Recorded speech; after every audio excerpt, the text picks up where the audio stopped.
The Champion wired controller featured in today's review was provided courtesy of TTX Tech.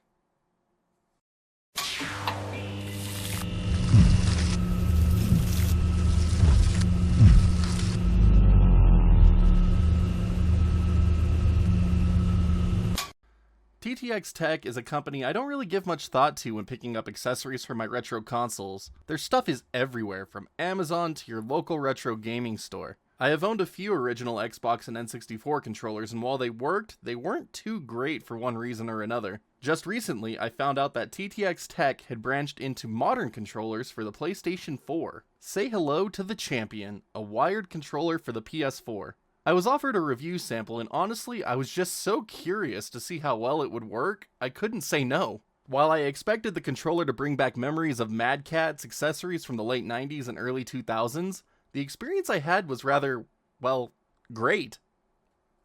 When I first got my Champion, I couldn't help but notice a similarity between its packaging and that of an official DualShock 4. The imagery and coloring are different, but the spirit is there. The controller sits perfectly visible within its plastic confines, and it looks pretty rugged, I have to say. The name Champion is displayed around various points of the box, and TTX has made sure that there is no mistaking that this controller is wired. There are also mentions of platform compatibility as well, so you don't accidentally buy this guy for Switch or something. The back of the packaging includes several bullet points about the controller, including cord length, and that it uses precision-tuned analog sticks, a claim I have tested extensively over the last 2 weeks. Opening the packaging, you can remove the Champion from its plastic prison and dive straight into playing.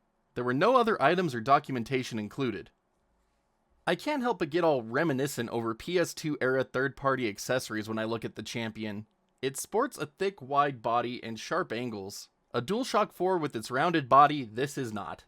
Whether you like that or not will be up to your personal tastes, but I dig it. Probably the coolest aspect of the Champion is that it includes rubberized grips on both handles to provide better grip support. The handles are also nice and long to let us big-handed folk get a nice grip with our full hands. All the buttons you would expect from a DualShock 4 are present and accounted for, including the touchpad button and home buttons. The 4 face buttons even got a cool stylized design for their names. There's even a little light bar on the front, so games that make use of it in its creative ways can still shine through. One thing I found odd though is that there's an indentation for a headphone jack, but the port doesn't exist. I can't help but play with the indentation that remains when one of my thumbs isn't required for gameplay. I am curious as to why the indentation exists at all without the headphone jack. The cord attached to the controller measures in at 7 feet, an interesting length considering most wired controllers these days are either 6 or 10 feet. The build quality is far better than I expected, with the cord attaching securely to the solid shell. The Champion also has a nice weight to it that I particularly enjoy. Of course, none of this matters if the controller can't stand the wear and tear from even the softest of touches. But this is one of my reviews, so here is some of the punishment I put the Champion through.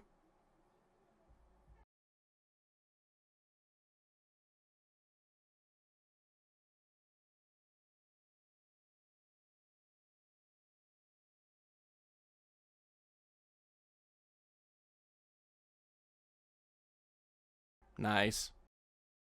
I was actually a little blown away by the Champion when I started my gameplay testing. It feels good to use and is almost identical to a DualShock 4 in performance. Buttons all respond quickly and the pressure required to use them is top notch. They also aren't overly stiff and clicky, which is a plus in my book. R1 and L1 likewise feel perfect to the touch, and I couldn't be happier with how they moved. Thankfully, the R2 and L2 triggers felt equally well built and provided a good sense of range for my taste. I am also fond of the resistance in both triggers and thumbsticks. The added rubber grips also feel very nice to hold during long gameplay sessions. Now, going back to those precision-tuned analog sticks that are mentioned on the box, I can verify they do work well. Playing through Ace Combat 7, I was able to beat missions easily and couldn't really tell the difference between the Champion and a DualShock 4. My rolls all registered correctly and handling was exactly what I expected.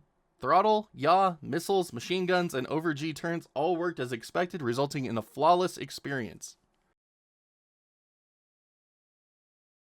Replaying Uncharted 2, my favorite PlayStation exclusive to date, was also a breeze with the Champion. The sticks were able to navigate the environment with ease, and all button presses registered flawlessly to my senses. Getting into combat, I was able to aim and hit my targets with relative ease, so again, the Champion has proven quite capable of matching a DualShock 4 in this regard.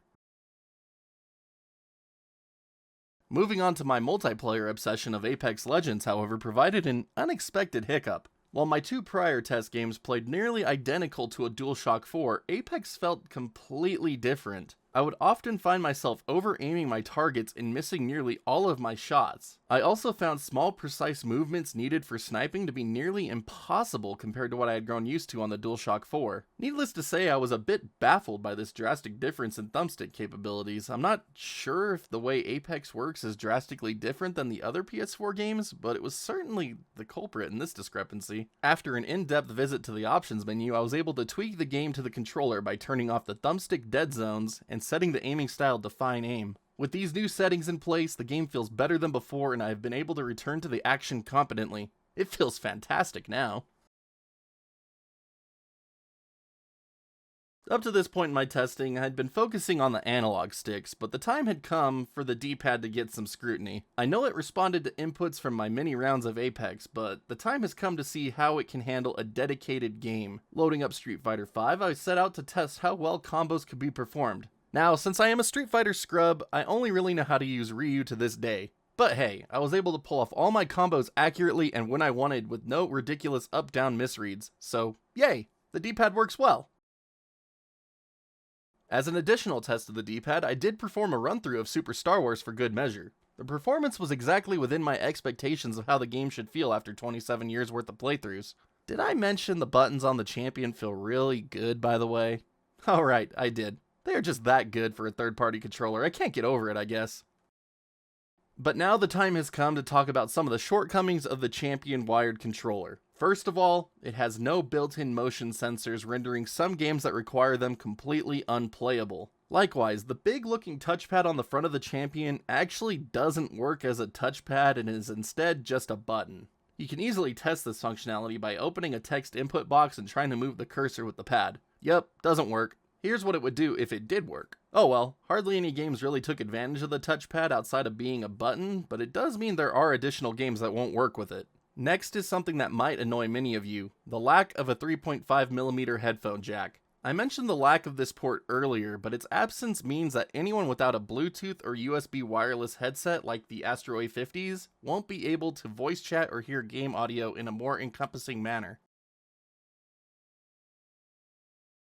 My last gripe with the Champion actually comes down to the cord length. With most controllers these days coming with a 10-foot cord, the 7-foot cord of the Champion is just not quite long enough. In my setup especially, I was not able to use it comfortably from my desk, so I either needed to hold my hands back above my head or turn to the side and play at an awkward angle. A USB extension cable can fix this issue, but it is still annoying to me.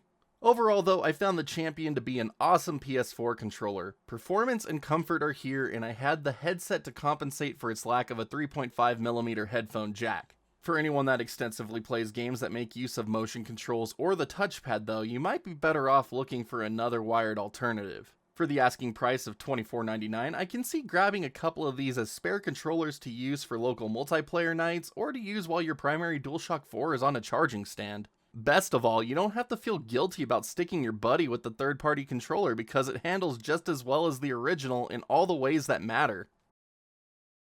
And that is the TTX Tech Champion wired controller for PS4. Honestly, way better than I was expecting it to be, and a really good controller in its own right. If you're curious to try this controller out for yourself, I will post an affiliate link down in the description below you can check out. Also helps the channel, thank you so much. I really appreciate it, I really do.